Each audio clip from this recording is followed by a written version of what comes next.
Game ఎలా ఉందండి? సోనియా ఆకులాగానే ఉన్నాయి బ్రో. ఎందుకు చెప్తున్నా అంటే సోనియాది వరస్ట్ పర్ఫార్మెన్స్. ఆ బిగ్ బాస్ హౌస్ లో సోనియా ఉండడం ఒక దరిద్రం అని చెదారం అంతా ఆమె మైండ్ నే ఉంది. సో ఆమె ఆర్జీవీ శిశురాలు కాబట్టి ఎట్లా ఉంటుందో మనకు క్లారిటీ వచ్చేసింది ఫస్ట్ లోనే. కానీ మరింత వరస్ట్ గా ఆడుతుంది, వరస్ట్ గా ఉంటుందని వాళ్ళకేం అర్థమైతుంది. ఆమెకి నాకైతే క్లియర్ కట్ గా అర్థమైంది. ఆమె ఈ వీక్ ఎలిమినేషన్ చేయాల్సిందే, లేకుంటే బిగ్ బాస్ తప్పకుండా ఇది స్క్రిప్టెడ్ అని. సో నిన్న మనకు తెలిసింది. సో డెఫినెట్ గా ఈమెను ఎలిమినేట్ చేయకుంటే డెఫినెట్ గా బిగ్ బాస్ మొత్తం స్క్రిప్టెడ్ అని క్లియర్ కట్ గా అర్థమైంది బ్రో. అయితే ఇప్పుడు ఆమె పెద్దోడు చిన్నోడు అని స్టార్టింగ్ అన్నది. నిన్న ఏమంటుంది, నేను ఎవరితోటి ఎవరికి ఏం చెప్పలే కదా, రిలేషన్ లో ఉన్నాను, నేను ఎవరు బ్రదర్ సిస్టర్ అని అనలేదు కదా.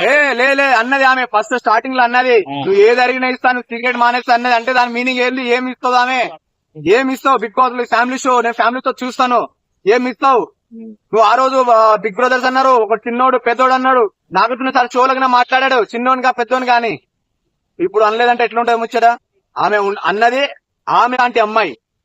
ఆమె గేమ్ తో పాటు ఆమె బిగ్ బాస్ నే భ్రష్టు పట్టిస్తుంది. ఎందుకంటే అసలు ఆదిత్యవం ఎంత పెద్ద వయసు గారు, ఆయన ఎంత రెస్పెక్టబుల్ గా మాట్లాడతారు సోనియా గారు అంటే. గాడు లో 4 వీక్స్ దాకా ఉంటానన్నావు కదా, నీ 4 వీక్స్ అయిపోయి వెళ్ళిపో అంటాం. దాని గురించి ఈమె ఎందుకున్నది? ఎందుకున్నది ఈమె బిగ్ బాస్ హౌస్ లో? నువ్వు ఎందుకున్నావు? నువ్వు ఎందుకు వచ్చావు? నిఖిల్ ని వాళ్ళకి వచ్చావా? వాళ్ళతో పంచాయతీ పెట్టుకోవడానికి వచ్చావా? అంటే వాళ్ళ జీవితాలతో ఆడుకోవడానికి వచ్చావా? నిఖిల్ టాప్ 5 కంటెస్టెంట్స్ అని వాళ్ళ ఫ్యాన్స్ లే నిఖిల్ సోనియాతో పంచాయతీ పెట్టుకుంటే నిఖిల్ టాప్ 5 కాదు, ఆమె డెఫినెట్ గా టాప్ 7 నుంచి బయటకు వస్తాడు. నిఖిల్ అసలు గేమే లేదు. నిఖిల్ ఏదో అనుకుంటారు కానీ అందరు నిఖిల్ తోప్ తురుమంటారు కానీ నిఖిల్ దగ్గర అసలు ఏం లేదు. ఆ బలం ఉంది, బాడీ ఉంది కాబట్టి ఇక తోచేస్తారు. బక్కగా ఉండడం మణికంట కానీ ఇంత సింపుల్ గా తోచేస్తే పక్క పోతుంది. అదే నబిల్ గాన్ జోలికి పోయిస్తాడు ఒక్కొక్కలను. నబిల్ జోలి దమ్ము పాలిస్తున్న పిల్ల బచ్చగాళ్ళతో అమ్మాయిలు ఇసి పడేడు కాదు. నబిల్ గాన్ తోటి పోటీ పడు, వాటితో గెలురు దమ్ముంటే అప్పుడు మాట్లాడేది. ఈ హీరో ఈ నిఖిల్ గాడు తోపురుము ఇట్లా మిషాలు ఇలా తిప్పుతారు, ఒక్కరిని చూసి ఒకరు మధ్యలో. నబిల్ తెలుగు, పృథ్వీ ప్లస్ మన నిఖిల్ కన్నడ వాళ్ళు కాబట్టి కన్నడ వాళ్ళకే సపోర్ట్ ఉంటుంది, నబిల్ సపోర్ట్ ఉంటుంది అని అంటున్నారు. దీనికి మీరేమంటారు? కన్నడ, తెలుగు, తమిళ్, మలయాళం ఏది ఉండదు. ఆడ గేమ్ ఎవరు ఆడితే వాళ్ళే. కానీ వీడు యాటిట్యూడ్ చూపిస్తాడు. అంటే ఇప్పుడు సిన్సియర్ గా ఉండి ఎంఎస్ ధోని లాగా ఎక్స్ప్రెషన్, ఆనందం బయట చూపాడు, సీరియస్నెస్ బయట చూపాడు, లోపల మొత్తం గెలుపుకుంటాడు, గించుకోలేక మింగలేక కక్కలేక ఉంటాడు, ఏదో ఒకటి బయట పడతాడు. ఇంకొకటి ఏంటంటే ఈ నిఖిల్ ఎవరైతే ఉన్నారో నామినేషన్ లో వచ్చిన మొదటి రోజు ఆయన ఓటింగ్ చూడండి మీరు, లాస్ట్ లో ఉంటది.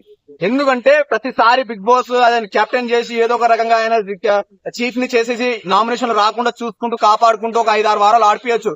ఏదో ఒక నామినేషన్ లో వచ్చిన మొదటి రోజే మొదటి వీకే బయటకు వెళ్తాడు. ఇది పక్కా. ఎందుకంటే నామినేషన్ లో ఎక్కువ శాతం ఉంటేనే పబ్లిక్ లో ఎక్కువ యాక్టివ్ ఉన్నట్టు. ఎస్మీ నామినేషన్ అయితే ఏమో బ్రో, ఇంకా వాళ్ళ పంచాయతీ వద్దు, అమ్మాయిలను ఏం మాట్లాడద్దు. డెఫినెట్లీ గా ఈ నామినేషన్ లో మణికంట ఓటింగ్ మస్తు ఉంటది ఏం చెప్తున్నా. ఎందుకంటే ఇక్కడ పబ్లిక్ పిచ్చోళం కాదు, ఎవరు చెన్ను డెఫినెట్లీ గా ఆడుతుండు. నాగమణి కంట అయ్యో నిఖిల్ వచ్చేసి ఇస్త్రీ అవతల పడేసిండు, విశ్వ అవతల పృథ్వీ గారు ఇట్లా వచ్చేసిండు, ఆయన ప్రాణం పోతా అనుకున్నాం. కానీ అయినా సరే వాడిని గివ్ అప్ ఇవ్వకుండా డెఫినెట్ గా మళ్ళీ వచ్చి ఆడాడు. ఆ గుట్ల టాస్క్ ఎట్లా ఎంత వరకు ఉందో ఆ ప్రభావతి టాస్క్ మొత్తం ఆడాడు. అంటే ఫుల్ టైం ఆడుతూనే ఉన్నాడు, తన పర్ఫార్మెన్స్ చేస్తున్నాడు కదా. మా టైగర్, మా లేడీ లయన్, ఎవరా లయన్ కన్నింగ్ బ్రో. ఇంకా మన సోనియా గురించి ఏం చెప్తారు ఒక మాట? Sonia worst contestant. సోనియా గురించి ఎంత తక్కువ మాట్లాడతా.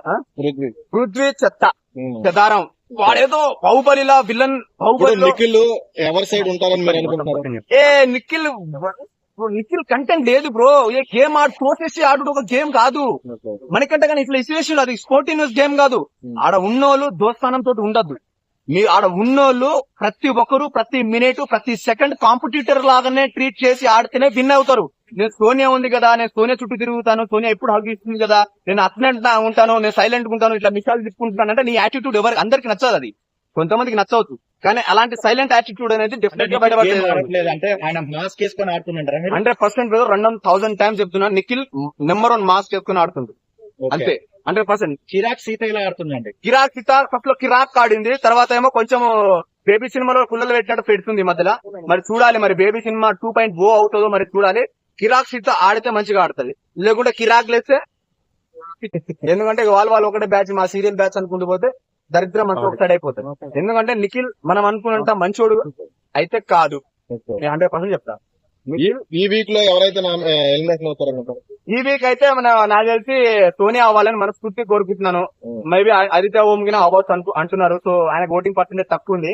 సోనియా ఆదిత్య ఓం కింద ఉన్నారు కాబట్టి పృథ్వీ సోనియానే కింద ఉన్నారు. మరి ఆదిత్య ఓం ని కావాలని పంపించిన, ఎందుకంటే వీళ్ళు మంచి లవ్ ట్రాక్ లో ఉన్నారు కాబట్టి, చిన్నోడు పెద్దోడు ఇష్యూలో ఉన్నారు కాబట్టి మరి ఏమైతే చూడాలి బ్రో.